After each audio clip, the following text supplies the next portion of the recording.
Vamos falar sobre o sentido da vida. Questionar ou adorar? Eis a questão. Quando a gente pensa na nossa relação com a fé, muitas vezes a gente imagina, né, que a relação com Deus é alguma coisa que deve existir somente a partir de uma afirmação das verdades, de alguma coisa que é definida para a gente e a gente concorda com aquilo ou nada feito.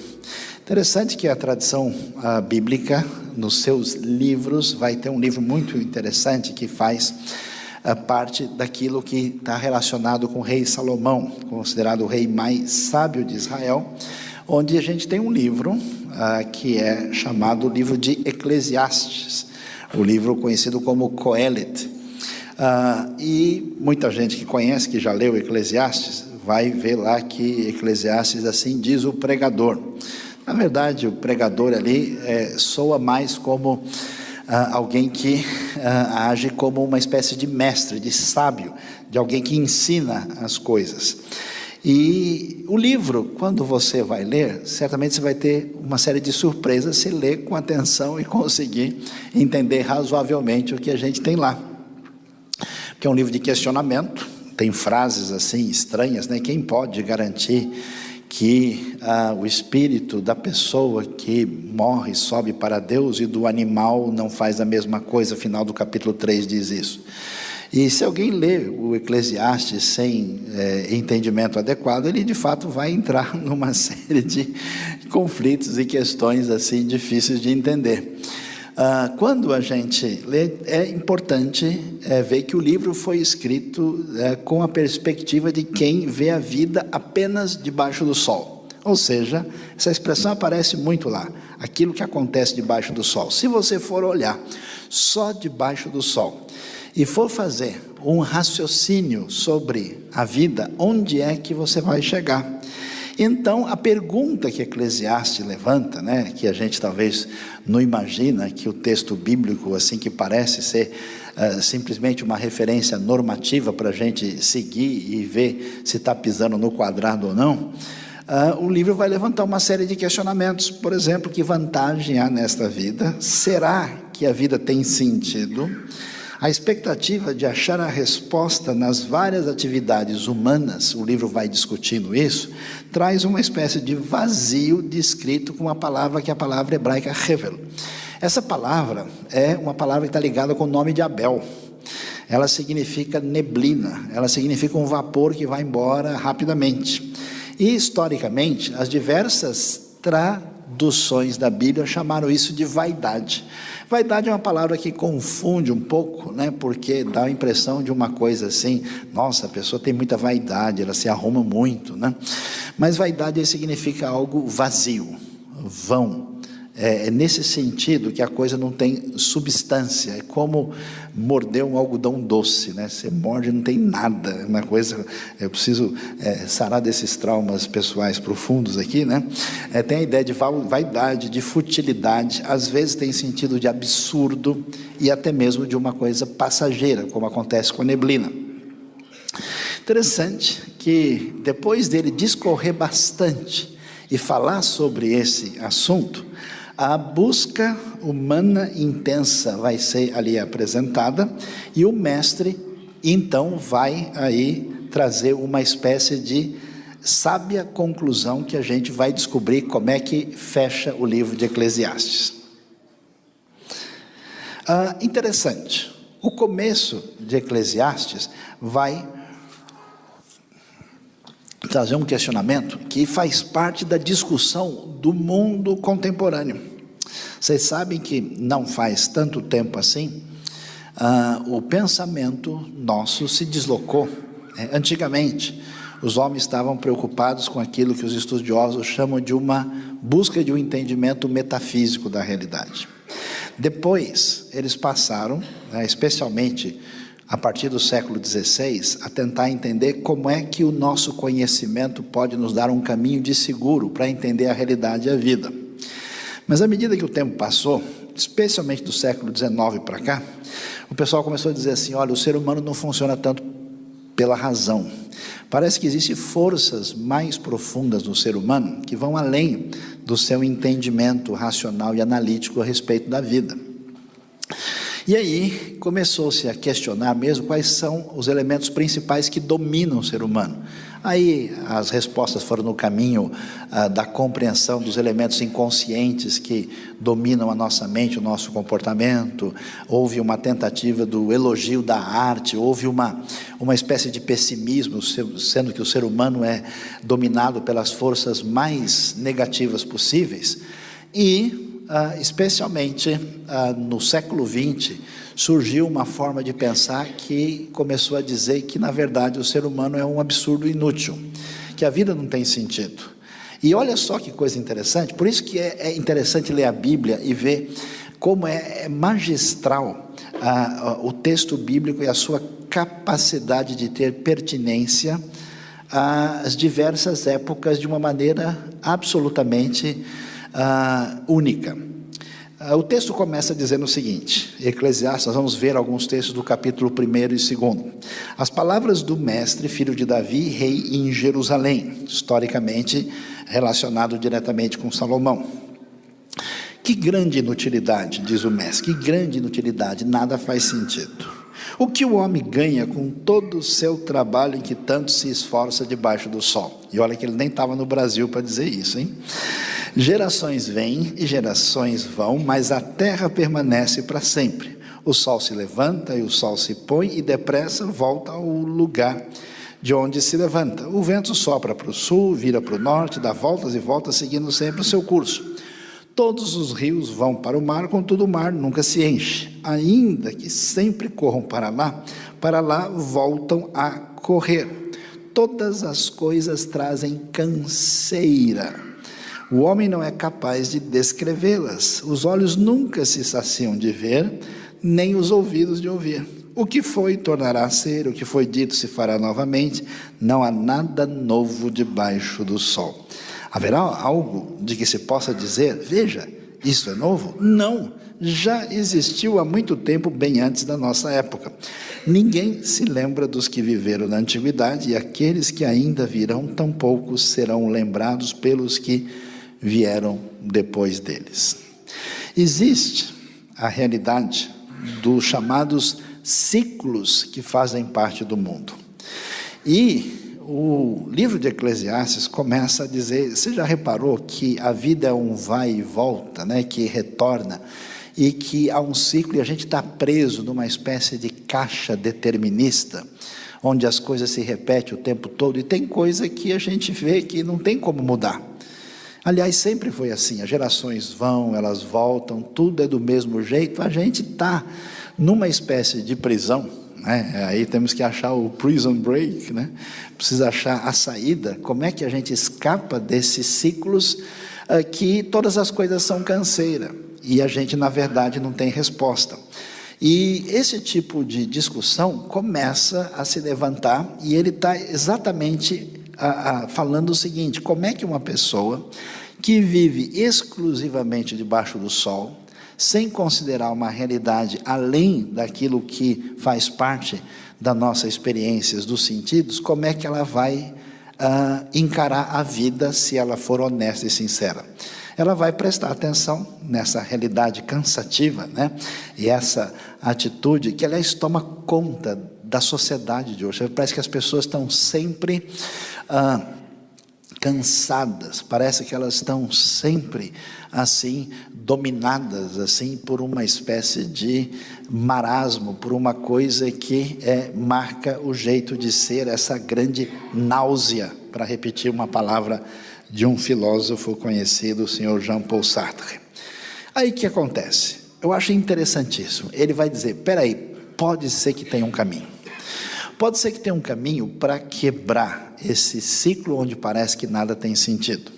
E ele não vai aqui discutir se o conhecimento e a sabedoria em si são ruins, não é essa a questão. A questão é que quem sabe o conhecimento seja minha tábua de salvação.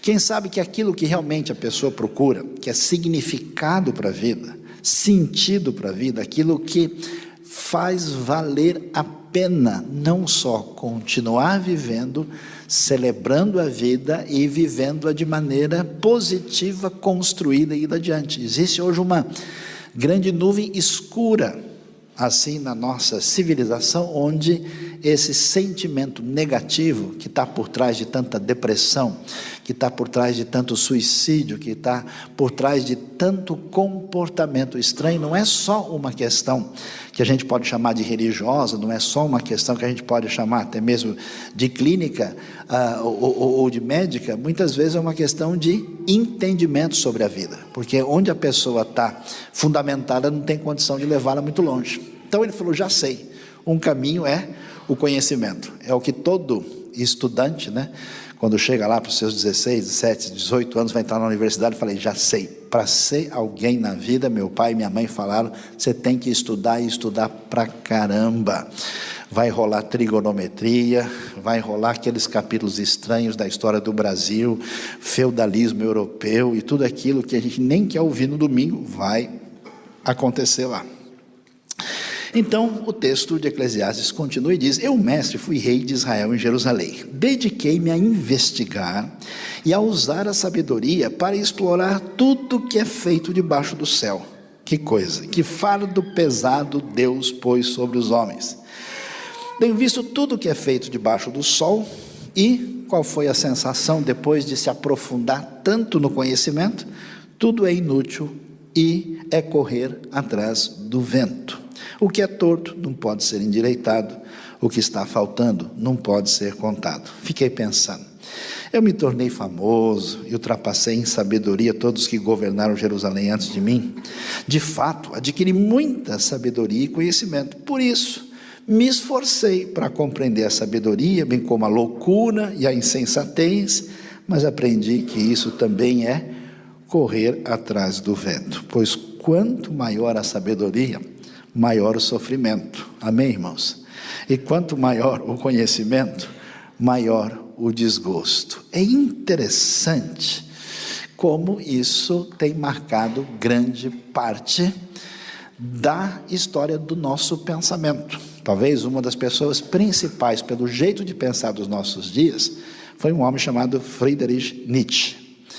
E Nietzsche, que era profundamente ascético e que rompeu com os principais paradigmas do pensamento que a gente tem na construção da nossa história ocidental, Nietzsche chegou a dizer, né, se minha loucura tivesse explicações, não seriam loucuras.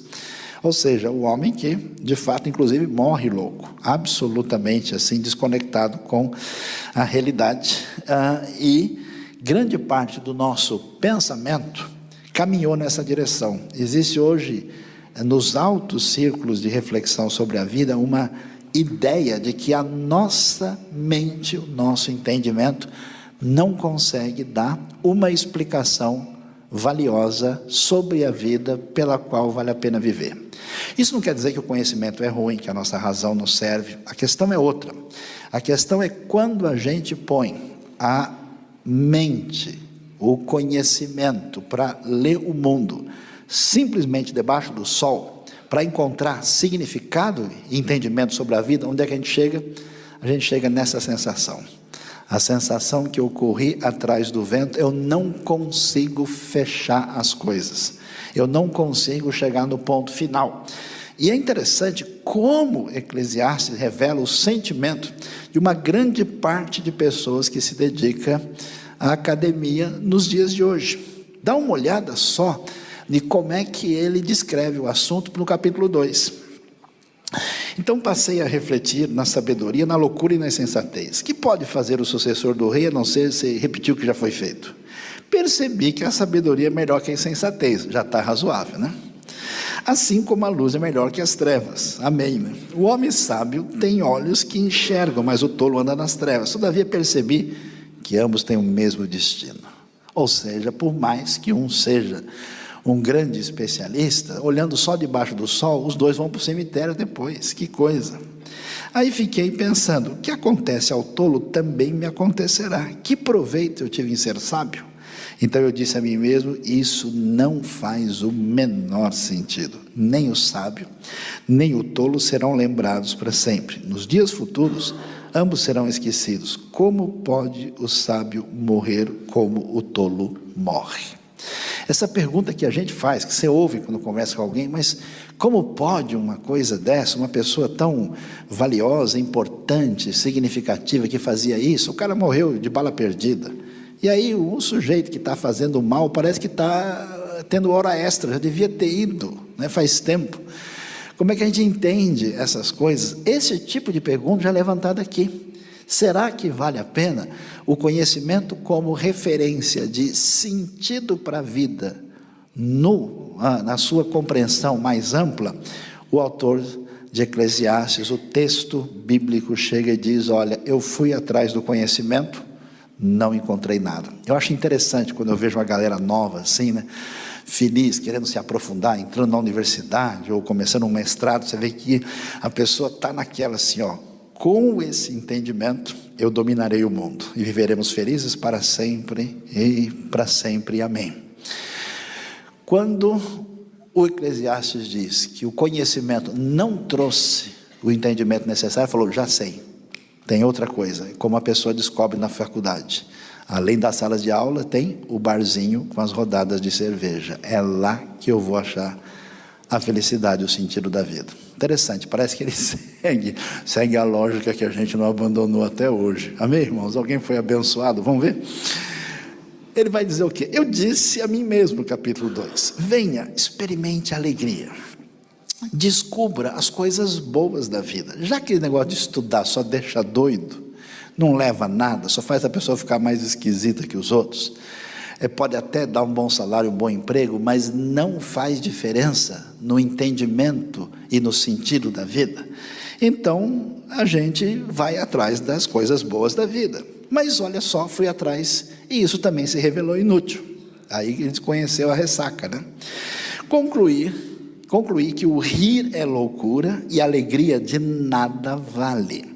Decidi entregar-me ao vinho, nada a mais realista e contemporâneo. Vivemos numa sociedade narcotizada, com as drogas legais ou ilegais. As pessoas afogam as suas mágoas, né, para usar uma linguagem mais antiga, e entram na dependência de uma série de medicamentos, a semelhança da descrição de Eclesiastes. Ele se entrega ao vinho e à extravagância. Aí você pode ver o que rolou nessa história toda, mantendo, porém, igualzinho a gente vê hoje, a mente orientada pela sabedoria. Eu sei quantos copos eu posso beber. Não, eu estou na balada, mas eu estou no controle da situação, né? A minha cabeça não será abalada, né? Eu estou no domínio, eu sei, eu uso, mas eu tenho controle, eu sei o que eu estou fazendo, pode ficar tranquilo, né? É impressionante.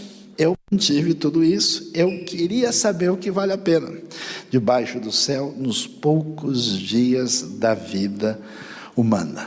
E mais adiante, no verso 10, ele vai ainda expressar com mais força, não me neguei nada que os meus olhos desejaram, não me recusei a dar prazer algum ao meu coração. É impressionante a força e a atualidade do texto bíblico, e não só isso, que esse texto é um texto bíblico inspirado, está na Bíblia, e levanta para a gente a pertinência e o valor do questionamento, um questionamento que surge de maneira espontânea no coração de toda pessoa, numa época da sua vida. E o texto então chama a gente para essa reflexão. Por que isso é tão valioso? Porque se a gente quer dar testemunho do Evangelho, se a gente quer ter pertinência no mundo de hoje, a gente precisa aprender a conversar, a questionar, a dialogar, entendendo que isso faz parte da referência do próprio texto bíblico. Você jamais vai alcançar uma pessoa sem ser sensível ao tipo de questionamento e dor que essa pessoa tem. E Eclesiastes ensina isso para a gente.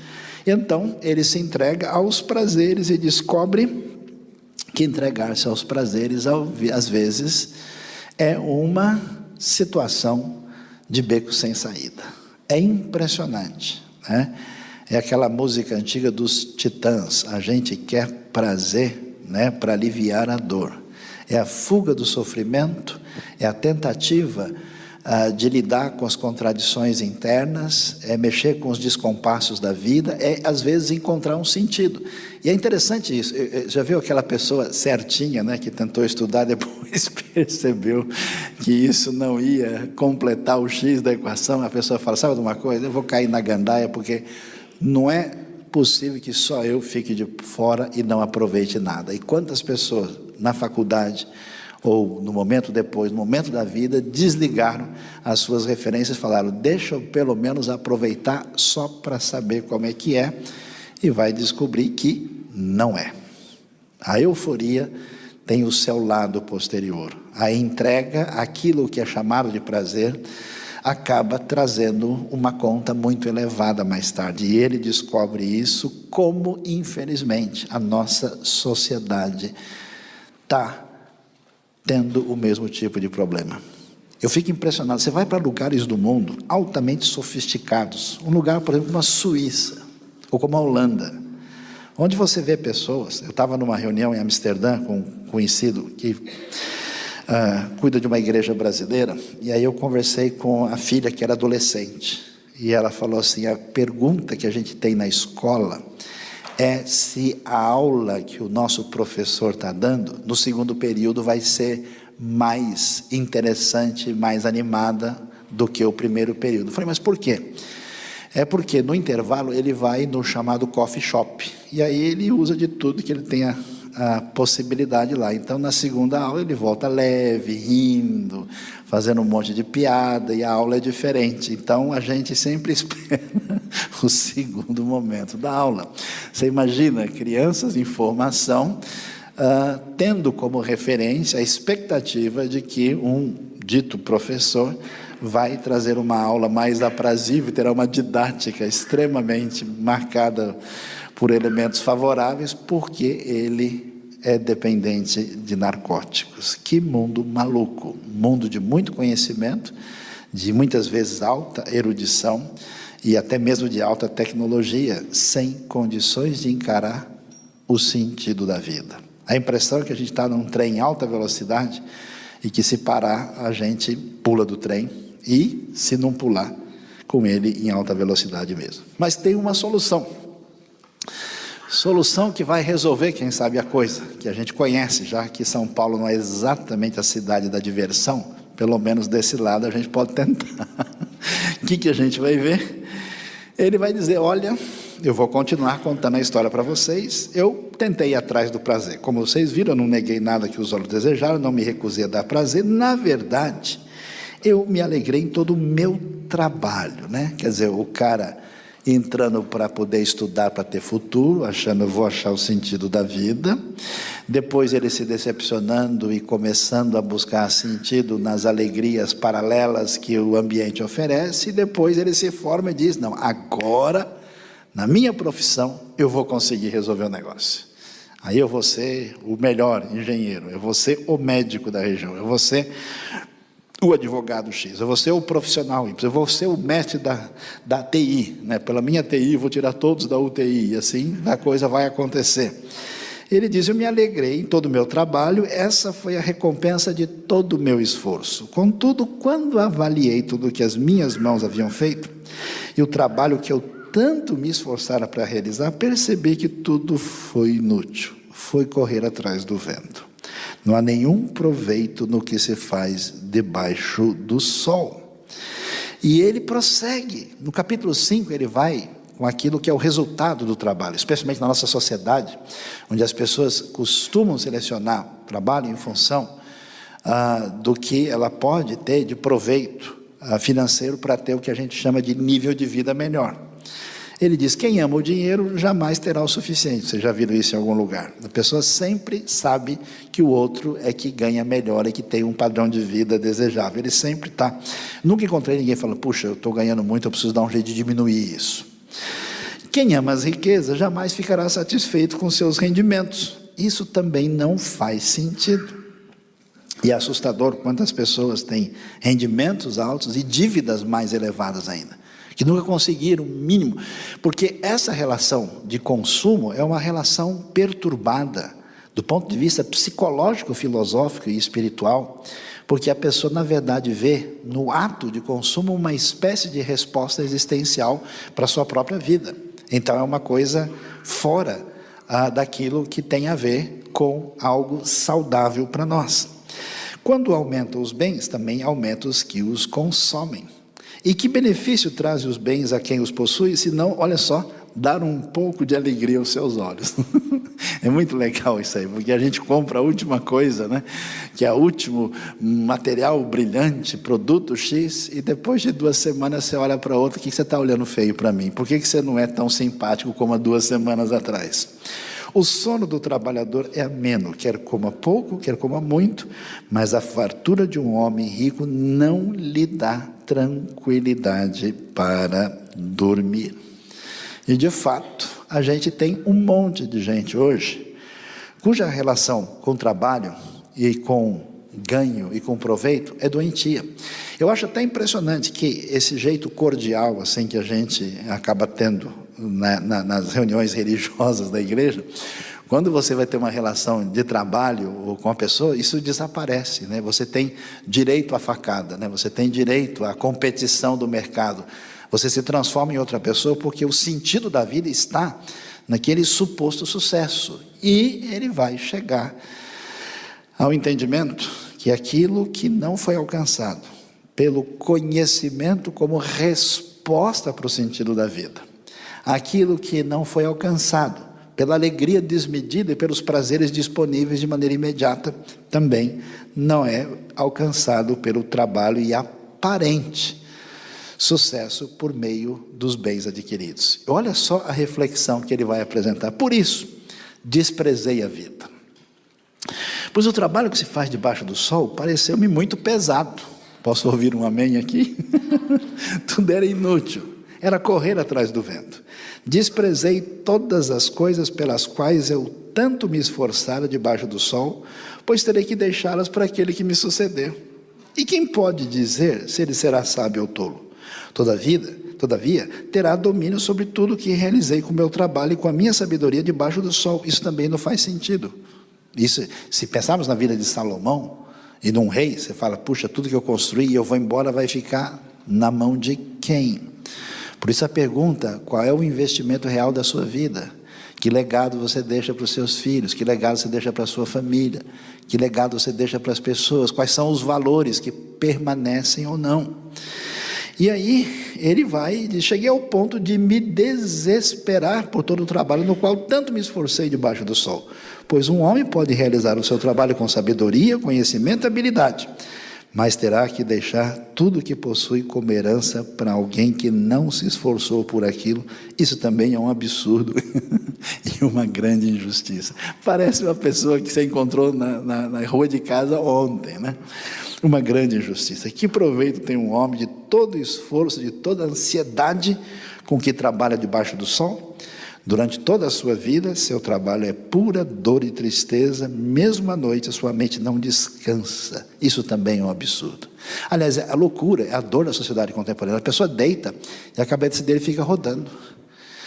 A falta de descanso vem da perturbação, não só com o que a pessoa faz, mas com o sentido que isso tem para a vida. Todas as ilusões, que a gente vai ser mais gente, que a gente vai ser melhor, que a gente vai ter categoria social X, que a gente vai ter isso e aquilo, que se dá através de uma ideia que a execução do trabalho vai nos propiciar ser mais gente para a gente mesmo, para os outros e quem sabe diante de Deus.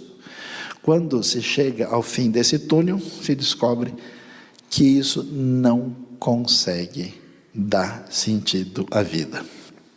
Tão interessante a gente ver que no meio do caminho, o autor o livro é muito legal, se eu fosse você eu lia com atenção. Ele vai chegar e falar, pessoal, o negócio está tão difícil que eu vou dar um tempo aqui, vou apresentar para vocês uma solução provisória, enquanto a gente não chega no ponto final da coisa. Ele diz o seguinte, olha, depois de ver que se entregar às alegrias, que esperar do conhecimento, que entender que através do trabalho eu não chego ao sentido da vida, então eu descobri o seguinte, para o homem não existe nada melhor do que comer beber e encontrar prazer no seu trabalho. E vi que isso também vinha da mão de Deus. E quem aproveitou melhor as comidas e os prazeres do que eu? Olha, é o seguinte, se a gente não encontra a resposta, vamos para a churrascaria. Olha a teologia brasileira de Eclesiastes. Quem foi abençoado, diga amém aí, né? Agora sim, né? Vamos para a churrascaria. Eu vi que isso vem da mão de Deus. Aí a gente realmente acredita que aquela picanha veio da mão de Deus. E quem aproveitou melhor as comidas, prazeres do que eu? Ao homem que o agrada, Deus dá sabedoria, conhecimento e felicidade. Quanto ao pecador, Deus o encarrega de ajuntar e armazenar a riqueza para entregá-las a quem o agrade. Isso também é inútil.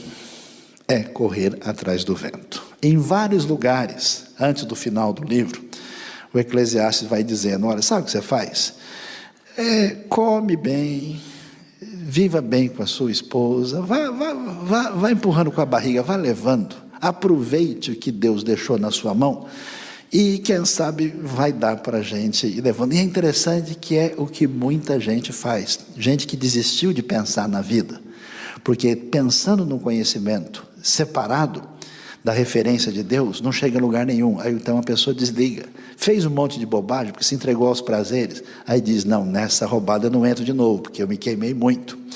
Ele achou que o trabalho ia ser sua salvação, depois surge o vazio lá dentro. Então ele fala, vamos lá, um futebolzinho, um churrasco, os amigos, ver se o pessoal renova o estoque de piadas de vez em quando, para não repetir as mesmas, e a gente vai levando. E aí, finalmente, o Eclesiastes chega no final e vai dizer para a gente o seguinte, não dá para encarar a vida somente debaixo do sol. Se você não perceber que a relação com o Criador, que também é Redentor, é fundamental, você não chegará a lugar nenhum, mesmo que você enriqueça, mesmo que você seja a pessoa mais divertida e alegre que tenha experimentado de tudo, tenha bebido todas, experimentado todas, saído com todas e todas, mesmo que você tenha uma posição importante, tenha um nome X, seja sênior aqui, seja diretor lá, seja isso nunca vai encontrar espaço de tranquilidade no seu coração. Eu tenho ficado impressionado na minha vida, e a gente conversa com algumas pessoas, é muito interessante. Eu tenho visto gente com um olhar sereno, tranquilo e abençoado, que olhando para a vida da pessoa, você vê que essa pessoa parece que perdeu muito.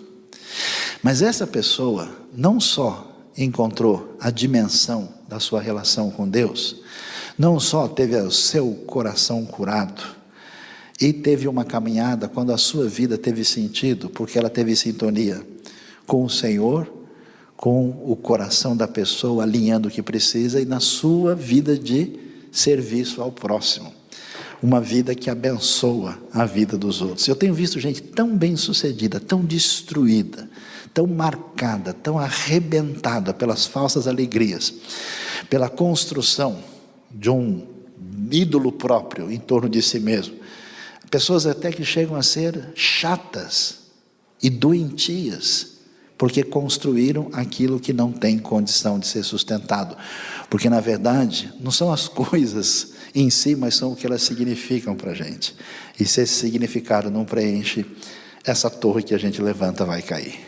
Por isso o autor de Eclesiastes diz, olha, lembre-se do seu Criador, vá além do mundo debaixo do sol, enquanto você tem tempo, nos dias da sua força, nos dias da sua juventude, porque vai chegar um tempo, em tudo que a gente fez, a gente vai colher lá na frente.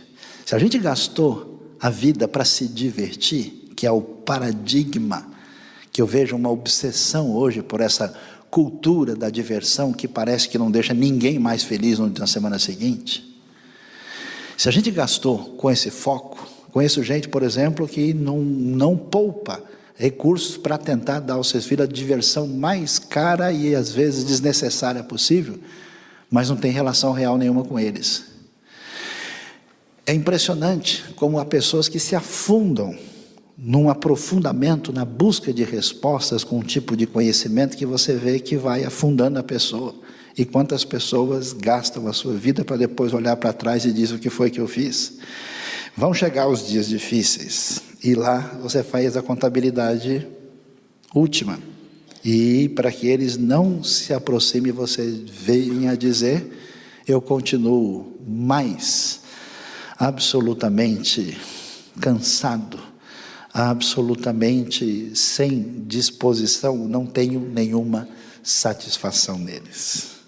E aí ele vai fechar com chave de ouro e vai dizer o seguinte: de tudo que se ouviu, a gente passeou bastante, a gente refletiu, a gente questionou, e questionar é importante. Questionar faz parte do adorar, porque Deus deixa a coisa em aberto para que as pessoas sinceras se levantem e façam perguntas, joguem o jogo da verdade, não se tornem falsos religiosos, não se tornem pessoas superficiais, irrelevantes, desnecessárias, e que levem a vida de fato com uma atitude de seriedade. De tudo que se ouviu, aqui está a conclusão: tema a Deus. Essa é uma expressão interessante, porque ela significa, na verdade, adore a Deus. Mas por que temor? Porque temor é a compreensão da sua condição de criatura e como Deus é Senhor. Então a sua relação com Ele é de um santo respeito, porque você acha o seu lugar no universo. Quem não encontra a sua relação com Deus nunca vai se encontrar. Se a luz de Deus não ilumina a sua vida para que você defina a sua identidade, você nunca será ninguém. Interessante lembrar das sábias palavras de um bom pensador da área de psicologia, o senhor Viktor Frankl, que dizia: você nunca vai encontrar sentido na vida se não entrar em paz com o Deus. Se você não encontrar significado para a sua vida, o que você faz, você não viver a sua vida com sentido de missão. Se o trabalho que você faz, se o dinheiro que você ganha, se o conhecimento que você adquire, se as alegrias que você tem na sua vida não estão sintonizadas com esse sentimento de missão, o buraco ficará mais fundo. Por isso, ele vai dizer: tema Deus e caia na realidade, você não sabe de nada. Se você não sabe, quem deu diretrizes sabe mais do que você. Você pode achar que não é tão legal, você pode achar que você sabe mais do que Deus, você pode achar que os conselhos dos profetas e dos apóstolos não são suficientes para a sua magnânima e lindíssima pessoa. Mas a Bíblia diz: as diretrizes de Deus são superiores, então faça o favor de obedecer aos seus mandamentos. Atenda às suas diretrizes. Você não vai a lugar nenhum achando que você entende mais das coisas. Quem criou o universo, dá para dar uma olhadinha. Só no último pôr do sol você tem um pequeno detalhe do seu poder e da sua grandiosidade. Obedeça aos seus mandamentos. E aí vem a coisa interessante. Tradicionalmente a gente tem a frase: porque isso é o dever de todo homem. Não está escrito isso no hebraico. O texto original vai dizer: porque isso é o todo do homem. É como se diz: isso é tudo o que você deve considerar na sua vida.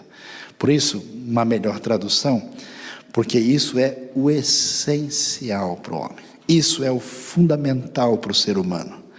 Porque, afinal de contas, a vida na qual a gente busca sentido nem vai terminar debaixo do sol. Ela vai prosseguir, a gente vai estar diante de Deus, pois Deus trará julgamento tudo que foi feito, inclusive tudo que está escondido, seja bom, seja mal. Ele não só é o Senhor, Ele não é somente aquele que dá as diretrizes para nós, Ele não é somente aquele que dá sentido à vida, Ele também é o juiz e o futuro juiz. Que Deus nos abençoe nesta manhã e nos ajude a entender que uma vida séria, com responsabilidade, que questiona, é um caminho que a gente deve tomar com relação à nossa vida, se a gente leva a vida e Deus a sério. E que a gente deve sondar na nossa vida se a gente está colocando a construção do que a gente está fazendo na coluna frágil. Em que coluna você está pondo? Esse negócio vai cair. E a gente tem que ter a sensibilidade de entender em que mundo nós estamos, para que a gente tenha a condição de trazer a palavra divina para as pessoas, a salvação em Cristo de maneira adequada. E que a gente deva seguramente entender que nós fomos criados para adorar a Deus, para viver debaixo desse Deus, para temer a esse Deus, porque afinal de contas é isso que foi deixado para a nossa caminhada. Esse é o todo do ser humano.